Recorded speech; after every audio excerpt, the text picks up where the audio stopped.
Okay, now we're going to talk about some of the different types of reactions. So precipitation reactions. We introduced this at the beginning talking about laundry detergent and hard water. So laundry detergent, we use sodium carbonate to get rid of the dissolved magnesium ions and calcium ions. Calcium and magnesium with carbonate will form an insoluble solid that will precipitate, will fall to the bottom of the solution and get out of the way. So those are examples of precipitation reactions. So in meteorology, what does precipitation mean? Rain. Rain, snow, hail, stuff falling down from the sky, right? In a precipitation reaction, we see stuff falling down in the solution. It looks a little bit like a snow globe. You see a solid form and then it drifts down. It's a precipitation. It precipitates out of solution. So here's a picture. We've got potassium iodide and lead nitrate. If we go look at these in the table of solubility rules, potassium ions are always soluble in their compounds, and nitrate compounds are always soluble. So these guys are soluble. So you have a clear liquid down here, ignore the yellow. This is a clear liquid lead 2 nitrate solution, and here we're adding potassium iodide solution, also a clear liquid. It looks like water, just like salt water. You know, put some water into some salt into water, not the other way around. It doesn't look any different than pure water. But when we mix these two, we get something new forming, right? We get a solid forming and we've got a color change. We have a chemical reaction occurring. This solid forms brilliant yellow. So we're forming lead iodide, which again, you go back to the solubility rules and you see that iodide is generally soluble except when it pairs up with lead 2 ions, and that's what's happening here. So the S here is telling us this is an insoluble compound. Potassium nitrate is soluble, and so it stays in solution.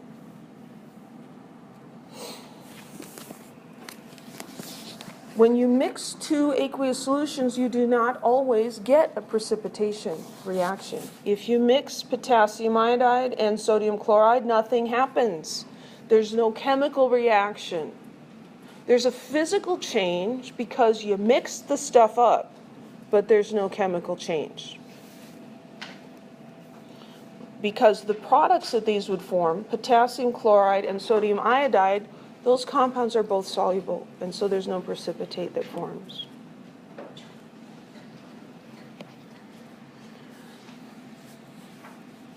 So when we're going to learn how to predict precipitation reactions, whether it is a precipitation reaction, and if so, what the products are.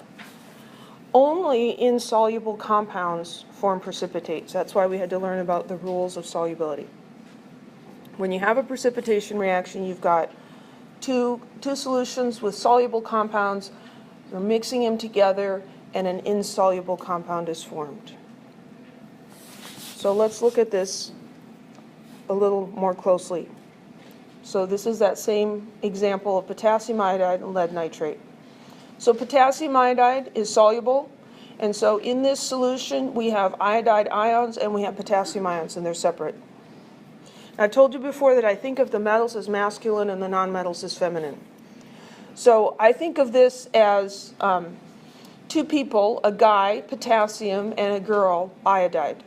Okay, they're hanging out together. And then over here we've got lead 2 nitrate. This is also soluble because all nitrate containing compounds are soluble. So we have lead ion and 2 nitrate ions. So here the guy is lead and the girl is nitrate.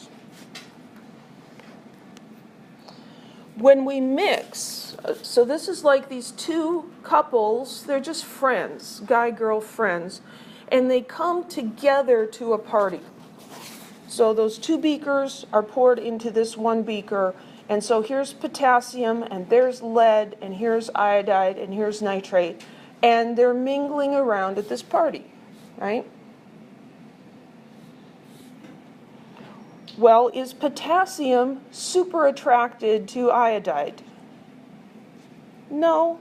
I mean, they're friends, right? They're friends, but they're not like in a relationship, right? And the same thing with potassium and nitrate. But now potassium is encountering nitrate, and maybe he's never met nitrate before. Is there a spark there? Is there chemistry happening? We don't know. And lead 2 ion, is encountering iodide for the first time. And so we have to see, well, maybe they'll hit it off, right? So what are the possible combinations of ions that we could have here? Because we're looking for a precipitation, to see if a precipitation is going to happen. We have to see if these combinations of ions form insoluble compounds. We know that the groups that came in were not insoluble. They dissolved. So the possible combinations, so this is the way I think about it. So K plus and, it was iodide. Potassium and iodide came together, and lead 2 and nitrate came together. And then we're going to see what happens. So we're going to see, well, what if we pair up lead and iodide and potassium and nitrate? So we could get potassium and nitrate. I don't have enough space. Or we could get lead 2 plus and iodide. Then you apply the solubility rules. So potassium and nitrate, is that going to be soluble? Yeah, because all potassium compounds are soluble, all nitrate compounds are soluble. So that's going to be soluble. What about lead 2 and iodide? Well, iodide compounds are soluble, except there's like 3 exceptions, and lead 2 is one of them. Lead 2 and iodide really, really like each other. Okay, so they've come to this party, and lead sees iodide, and he is just smitten, and they get together, and they are stuck together for the rest of the party. They go off, and they sit on the couch on the back porch, and they're like making out, and they're not mingling anymore. There's chemistry between them. Okay, that's the precipitate that forms. Lead and iodide stick together, and they form a solid, and they fall to the bottom of the beaker. So there they are, enjoying each other's company. And what happens to potassium and nitrate? They're just hanging out, mingling around. So the lead and the iodide formed a solid, and the potassium and the nitrate remain in solution. Do you have any questions about that?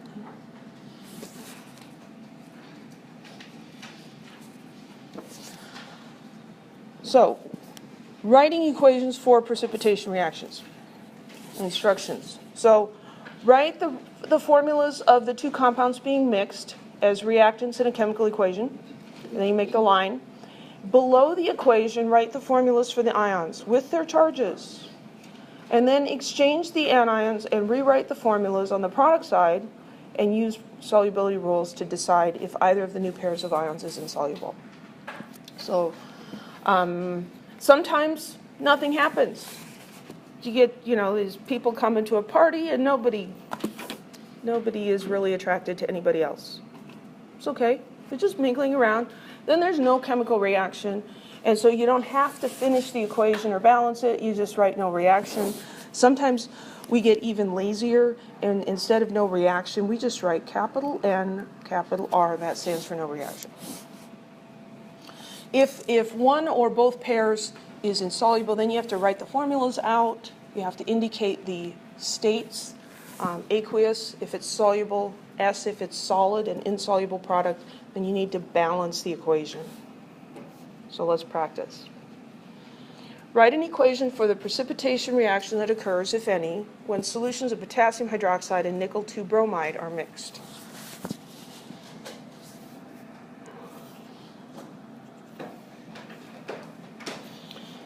So I start out with the ions. So we've got potassium and hydroxide. So here's Potassium ion is K+. What's the hydroxide ion? OH-. So when I put these two together, I've got +1 and -1, and so I just need to put them together. So I've got KOH. We could look that up in the solubility rules, but the question is telling us these are solutions, so these are soluble, so that's aqueous. Plus, we've got nickel 2 bromide. Well, nickel 2 is Ni2+, and bromide is Br-. When we put those two together, we need 2 of the bromides so that it'll balance the charge on the nickel. So we get NiBr2. I don't need parentheses because it's not a polyatomic ion. That's also aqueous. So potassium's coming to the party with hydroxide. Nickel's coming with bromide. And we're going to swap partners and see if anybody hits it off. Okay. We're dealing with charges here. The charges have to be opposite in order for them to attract. Okay, so you can't have potassium and nickel getting together. It's just not going to work because like electrical charges repel each other. So we have to go plus minus, plus minus. So it doesn't matter the order that you write them, just like 2 plus 3 is 5 and 3 plus 2 is 5, the order doesn't matter. So if you come up, if you write potassium first and I write nickel first, that's okay. I'm just going to copy the ions over here. So I'm going to try nickel with hydroxide. I do write nickel before hydroxide because it's always guy, girl, Mr. and Mrs. And then over here I'm going to put potassium and bromide. If you put potassium and bromide here, nickel and hydroxide there, that's fine. So then I'm going to look at these, and I need to decide, are these guys going to hit it off? Are they going to form an insoluble compound? Well, what do the rules say? So I've got nickel 2 and I've got hydroxide ion. And I'm back here. So we don't find any of these ions up here. Hydroxide ion compounds are mostly insoluble except, and nickel is not one of the exceptions. So that tells me that nickel and hydroxide are going to be on the couch in the back porch. So I need to write the formula. I need 2 hydroxides, and it's a polyatomic ion, so I put parentheses. And then the state is solid. Potassium ion and bromide ion. Are these guys going to hit it off? No. Potassium ions, the potassium compounds always soluble. Bromide compounds always soluble except with lead, silver, and mercury. And this isn't one of those. So this is just KBr, and that's aqueous. Any questions? You still have to balance it. 1 potassium, 1 potassium, 1 hydroxide, 2 hydroxides. So you see that these are, potassium hydroxide separates into a potassium ion and a hydroxide ion. The hydroxide ion is just going home with nickel instead of going, leaving with potassium again. It's not that it's come apart into hydrogen and oxygen atoms or anything. It's still together. It's just switched partners. So over here I have 2 hydroxides. So that tells me I need to put a 2 in front of KOH.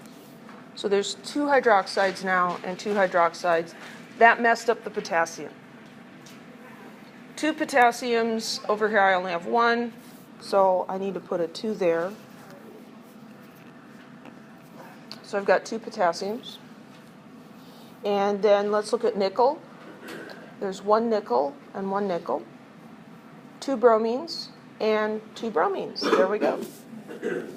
Any questions? If you can visualize what these letters and numbers represent, it's not hard.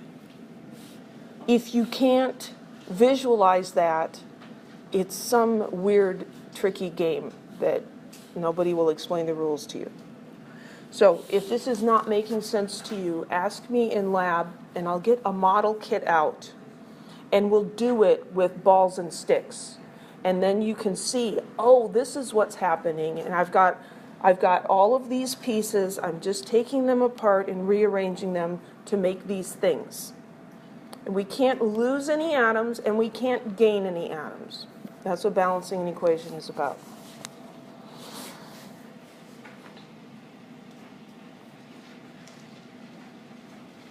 Let's do another one.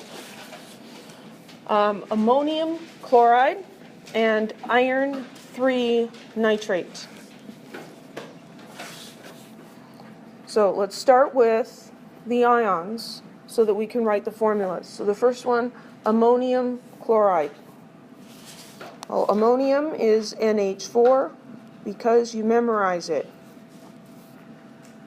Chloride is Cl- because of its position in the periodic table. We've got a +1, -1. All we have to do is put them together. NH4Cl. That one's aqueous because it says solution, and also if you look it up in the table, it's soluble. And we've got iron 3 and nitrate. Iron 3 is Fe3+. The Roman numeral just tells us the charge. Nitrate, we memorize NO3-. Do the crisscross thing or think about how to balance the charges. We need 3 nitrates at -1 to add up to +3 with 0. I didn't say that very well at all. So Fe, NO3, 3, and that's also aqueous.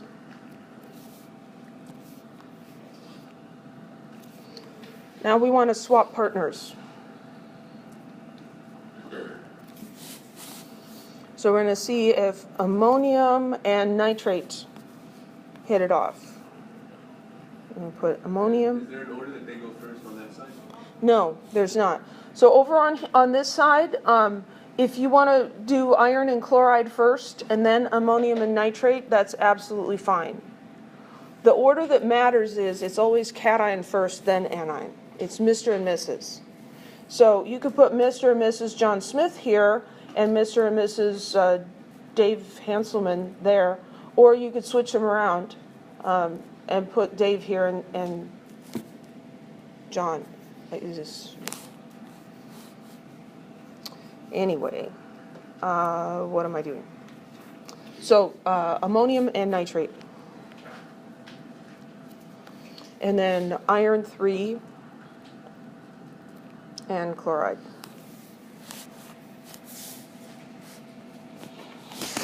Before you write the formulas, check out the solubilities. So ammonium and nitrate, is that soluble? Yeah. How about iron 3 and chloride? So if you go down the list, you see that chlorides are in the mostly soluble category. There's some exceptions: silver, lead 2, mercury 1. Iron 3 is not an exception, so this compound between iron and chlorine is soluble. So, is there a chemical reaction? No. It was just some friends hanging out together. There was no chemistry involved.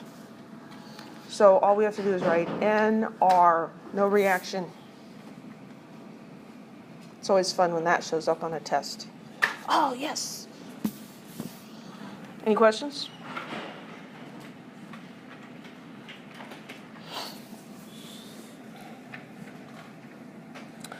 Write an equation for the precipitation reaction that occurs when, if any, that occurs when potassium sulfate and strontium nitrate are mixed.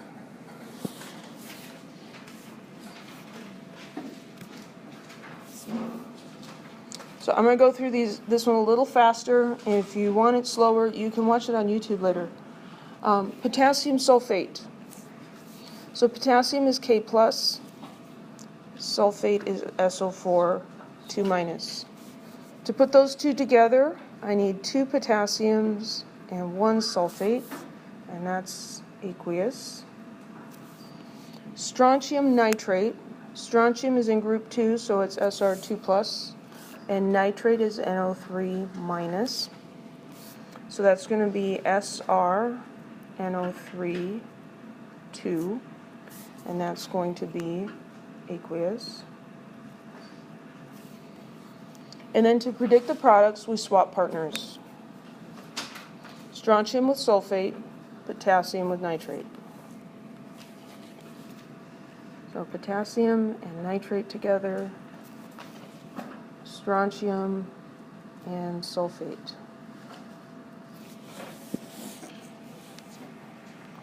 Well, potassium and nitrate compounds are always soluble, so this one's soluble. What about strontium and sulfate? Let's go all the way back here. So sulfate compounds usually soluble, except, oh look, there's strontium. Okay, strontium with sulfate is insoluble. Strontium and sulfate really hit it off together. You stick them in a room together and they're just like glued to each other, right? It's a weird analogy, but it relates to real life and it makes sense, right? So this compound is insoluble, so we have to finish this one. So we've got SrSO4, that's a solid. KNO3 is going to be aqueous. And then we have to balance. Here's 2 potassium ions. Over here I only have 1. So I want to stick a 2 in front of that. 2 potassiums, 2 potassiums.